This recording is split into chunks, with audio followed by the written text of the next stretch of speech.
To me, though, it's interesting to see how different people are navigating it in their personal lives. Like, how do you, okay, if you're just adrift like myself in this like sea of nihilism, like, what do? Who knows? Get a kettlebell, I guess. Do you think people books. are becoming religious there now, or having some sort of organizing philosophy? I seriously doubt it. I mean, I think that, like, I just finished reading that book, Year of Living Biblically by A.J. Jacobs. And it's the one where he, like, tries to live the Bible, like, literally for a whole year in New York. And I don't think that he would have had the results and the positivity that he experienced from it. He didn't net out as a religious person, but he netted out as a more grateful person, a person with more, like, active gratitude practices.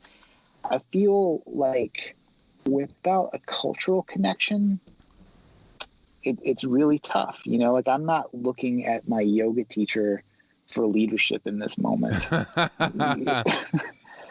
She might have like a cool video posted with a quote from somebody else who was a leader for their moment, but like who's laying down like the righteous statements that guide us, like Elon Musk? I mean, I don't know. Who do you look for? Like, what system do you tap into?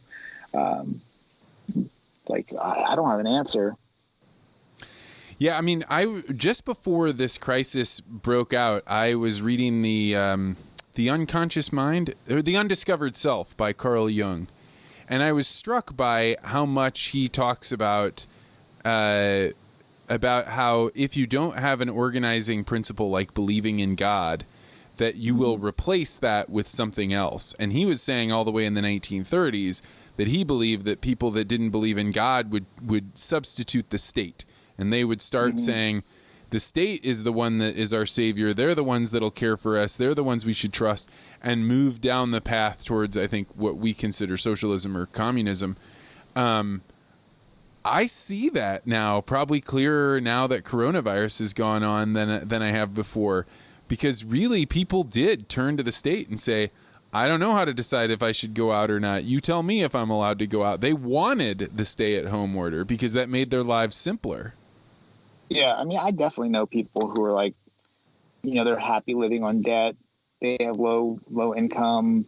They're stoked to not be at work right now. They're just waiting for that UBI check.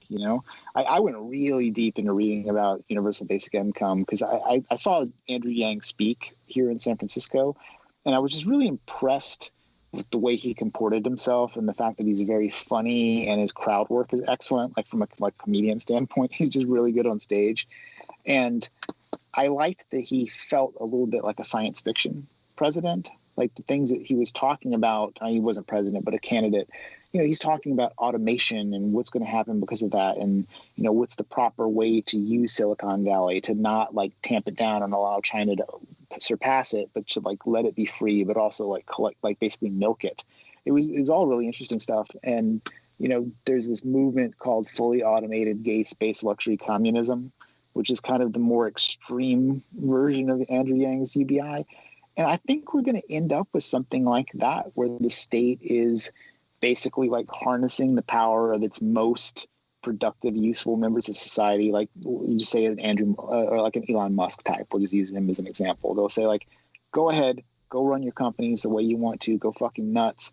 You're going to pay a tax, and then that tax is going to trickle out into some sort of UBI. I mean, it's already like more mainstream politicians are talking about it now than they did 3 months ago. I mean, it's really interesting. Yeah, and to me, when somebody brings up UBI, I would interchange that word synonymously with communism. Is my reading of this incorrect? Is there some nuance there that is UBI that is different than communism? I mean, it feels like, to me, like it's communism. It feels like a by the books. And I don't mean that like in a negative way, like you should be scared of it or you go fully Red Dawn on its ass.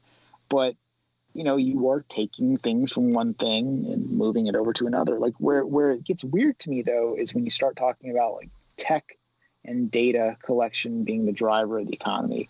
And then it feels like a little bit more like whatever Alaska has going on. Like, if you're going to be sucking up all this data from all of us and it has value, shouldn't I get a cut of that value since I'm producing a little bit of that data? But like, I don't know what that amount would be.